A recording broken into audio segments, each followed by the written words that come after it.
Welcome to Saints and Sources, a faithful examination of the Restoration, because good inspiration comes from good information. Hi, I'm John Brown, and we're going to be talking about Fanny Alger today, the first possible polygamous wife to Joseph Smith. We're going to be talking about the sources, the historical sources, and how there's been some debate in the historical community about their reliability. We chose this topic for two reasons. Number one, because Fanny Alger's story, because of her possible age, between the ages of 14 and 18 during the alleged events, make it a kind of anti-Mormon talking point against Joseph Smith. And the second is the quality of the reliability of the witnesses. So to help me out, I've got my wonderful wife, Kimberly Brown, who's an avid historical researcher. Thank you. So I have been studying the history of the church and of polygamy for about the last 3.5 years. And for me, it started with a desire to understand polygamy because it had never settled quite right. Something felt off with it. And I wanted to understand how it was righteous. And so I prayed earnestly, and I had a prompting to read the words of Joseph Smith. And so I followed that prompting, and I have since read every book that has been written on the teachings of Joseph Smith. And I was amazed and surprised to see that Joseph Smith never spoke one word in support of polygamy. And since then, I have been digging into the sources and the evidence, and it has been very faith-promoting. I found my testimony of the gospel and Joseph Smith greatly enhanced. It can be a little unsettling at first, but we promise this is going to be a faith-promoting experience. To help us out, we're going to have a summary of what the current historical understanding is from Brian Hales. He's a notable historical researcher and has written several books on the topic. But Joseph is caught with Fanny, and they're in a haymow, they're in a barn. They were discovered by Emma in the act. Now, we could assume that was something sexual. I mean, some people want to say, well, it was in the act of getting married by Levi, the ceremony. Bit of a stretch. Maybe it was just in the act of something affectionate. Virtually anything affectionate would have been over the line in Emma's eyes, understandably. But she caught them, and she's not accepting Joseph's explanation at all. You know, this is a plural marriage. God authorized it. Yeah, right. She's pretty, and I'm not. This isn't working for me. And so Joseph, according to one of the accounts, gets Oliver and says, in the middle of the night, and says, Oliver, come help me with this. Well, Oliver hears the story and sides with Emma and thinks Joseph is having an adulterous affair. And that was his opinion, probably right up until his death, that Joseph was not authorized to marry her. It wasn't a marriage. And he made hints to the High Council and members of the High Council that Joseph had been guilty of adultery. He did not accept any story of a marriage ceremony as being valid, and neither did Emma. Years later, in 1847, William McCullen had an interview with Emma, and Emma didn't want to talk about polygamy, but she did say, look, if you tell me things you heard, I'll tell you whether they're true or false. And in that conversation, she said Joseph was both an adulterer and a polygamist.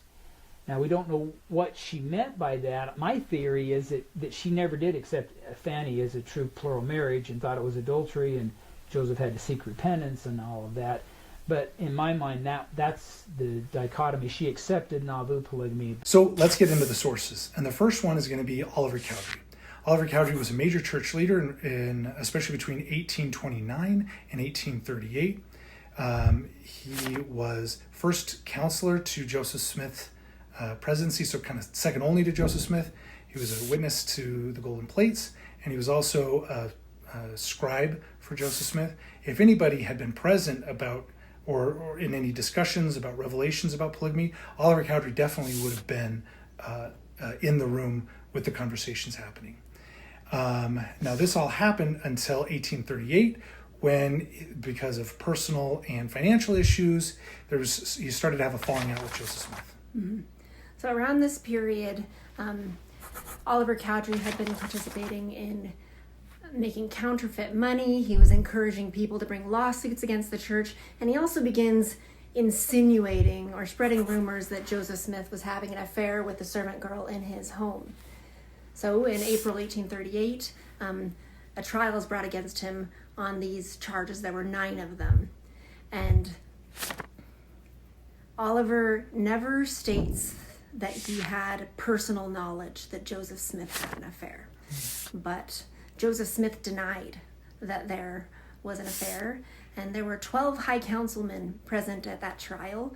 Some of these high councilmen became inactive, they apostatized. Some stayed in the church, and some became polygamists later. But all 12 of these high council minutes left this meeting satisfied with whatever explanation Joseph Smith gave, that it was a non-issue. None of them ever wrote anything claiming that Joseph Smith had an affair or that he had begun participating in polygamy with the servant girl. So with this trial in 1838, Oliver Cowdery is excommunicated. We don't hear anything about Fanny Alger for 34 years.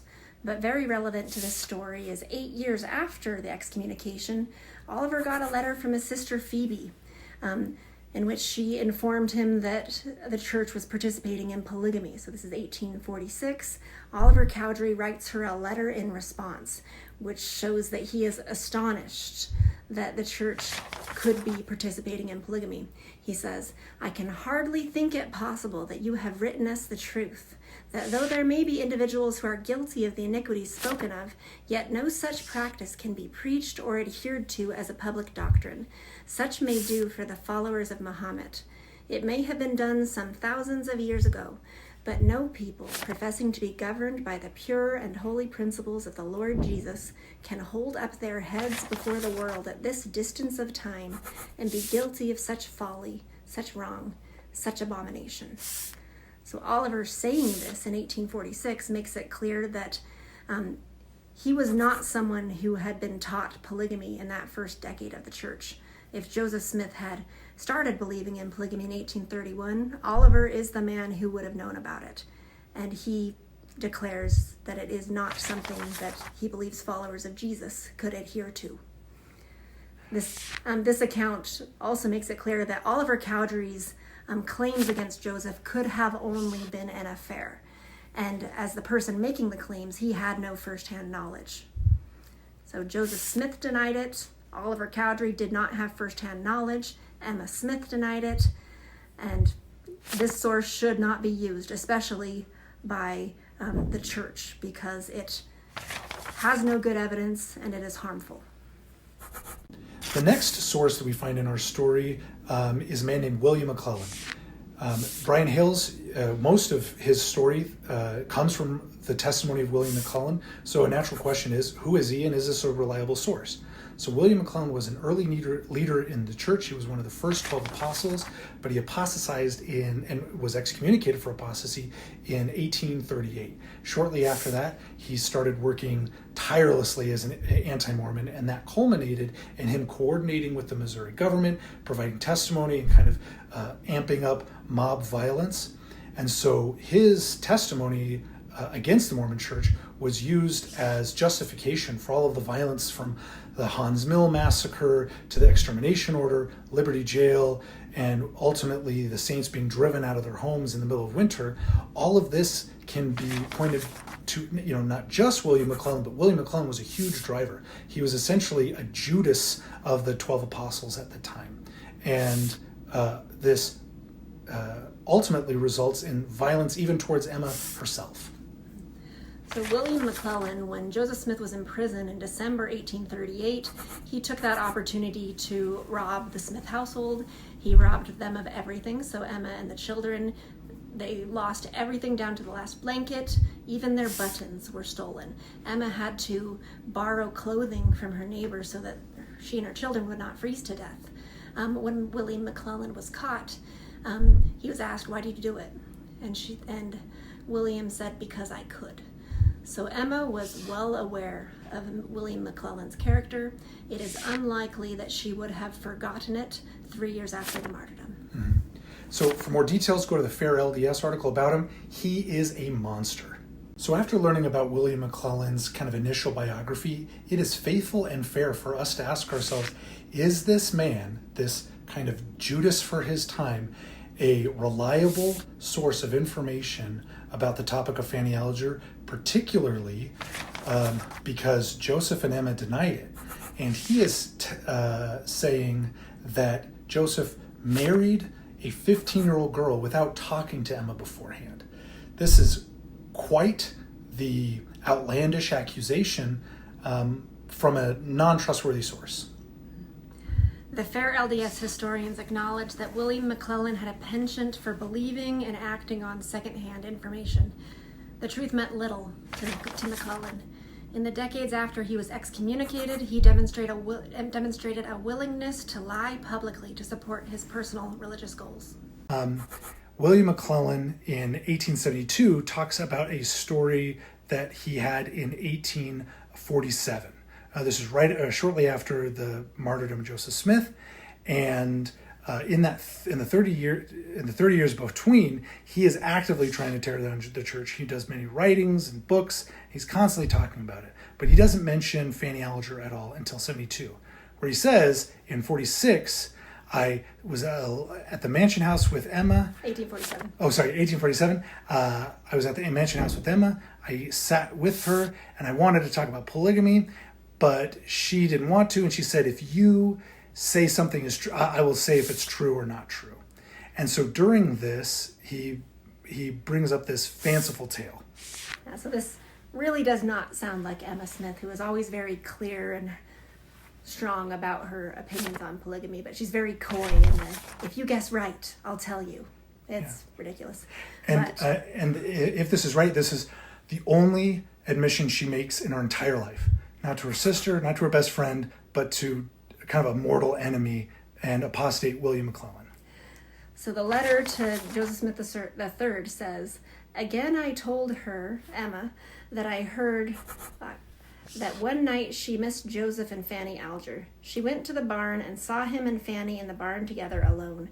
She looked through a crack and saw the transaction. Then there are 3 exclamation points. She told me this story too was verily true. And not only is this unbelievable person, unbelievable circumstance, and not consistent with what he was saying before, the idea that Emma would bare her soul to this man is just not believable. So if you recall, Brian Hales presented the church's current position that Levi Hancock performed the sealing of Joseph Smith and Fanny Alger. But the problem is, Levi Hancock's autobiography was written in 1854. Hales was referring to an autobiography that was written 14 years after Levi's death. Almost at the turn of the century. So Levi Hancock, in his autobiography, he covers the Kirtland period, the 1830s, and Levi Hancock is the brother-in-law to Fanny Alger. Fanny Alger's name is only mentioned once in the entire autobiography. So this autobiography was written in 1854. At a time when polygamy was out in the open, it would have been a perfect time for Levi to reminisce and brag about being the first man to perform a plural marriage. Instead, he says nothing about any sort of relationship between Joseph Smith and Fanny Alger. The one sentence where he mentions Fanny's name is, Joseph Smith asked me to take Fanny away. And then nothing else. But in 1896, Mosiah, who was 2 years old in 1836, and would not have been alive when McCullen claimed the event occurred, he adds on to Levi's autobiography with great liberty. I would say he completely rewrites. Mm-hmm. There are some events that are more or less the same, but when you read them side by side, it is a drastically different book. Mosiah's version of his father's autobiography adds self-aggrandizing details. Another important detail that Mosiah added into Levi's autobiography was that he claimed that Joseph told Levi the words to seal Fanny Alger to Joseph Smith, something that Levi completely forgot about 20 years after the date. Mm-hmm. And would be impossible because it was 3 years before the sealing powers were officially revealed. Mm-hmm. So in summary, when we look at these 3 sources, we found them to be not credible at all, especially not credible enough to overcome the lack of physical evidence, love letters, children, things like that, as well as the personal testimony of Joseph Smith, Emma Smith, and Fanny Alger. In summary, we have Oliver Cowdery, who's going through personal turmoil and had an unfounded allegation of an affair, not of polygamy, who was completely blindsided by polygamy. The second was William McCullen, a scoundrel who I don't think Emma Smith would ever sit down and talk to, let alone bare her deepest, darkest secrets to. And I definitely don't think that he would have held on to this information from 1847 all the way to 1872 and just not brought it up. Mm-hmm. And then you have Mosiah Hancock's account of Levi's biography, where he has to rewrite the entire Kirtland period and add significant details to support polygamy that did not exist in Levi's own autobiography. On this one specifically, the autobiography Levi makes in 1854 should be the most believable, and it mentions polygamy 0 times. Mm-hmm. With history, you want to rely on primary, first-hand sources. The big question at the end is, what do we do with this information? I do want to leave you with my testimony that I know that the Church of Jesus Christ of Latter-day Saints is a true and restored church, that Joseph Smith, Brigham Young, and all the modern prophets and apostles are absolutely needed tools to help build the kingdom of God. It can be a little scary to ask these historical questions and to look at the evidences, and it can be especially scary to feel like you're coming to a different conclusion than the current historical understanding of the church. However, this has happened throughout our history. Because we're built on revelation and the search for knowledge, and we don't believe that any single book or person has a complete knowledge or information, in our past we've been able to learn from new information and from better history and come to different conclusions. This is not anti-faith, and this is completely faith-promoting.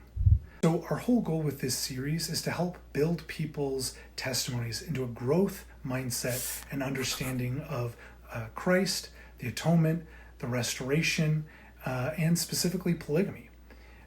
We know that building a growth-centered testimony enables us to be open and eager to have new light and knowledge and new information. This is a principle that's found in every aspect of the gospel. And as we do this, God will be able to trust us that when new things are revealed, that we'll be able to handle it and to accept it and to build our lives around it. And this is this understanding of revelation is the most exciting part about the gospel of Jesus Christ. Some people are afraid to look closely at the history because they worry that it will be faith damaging. I have found, as I have looked closely at the sources, looked closely at Joseph Smith's words, that this has been a faith-affirming, a faith-enhancing study. I have found my testimony of the goodness of the restoration, that God was really a part of this restoration, that Joseph Smith was who he claimed to be. My testimony of the goodness of God and his willingness to answer even hard questions is greatly enhanced. This will be worth your time if you take time to study Joseph Smith's history. Thank you so much for joining us, and we'll see you next time on Saints and Sources.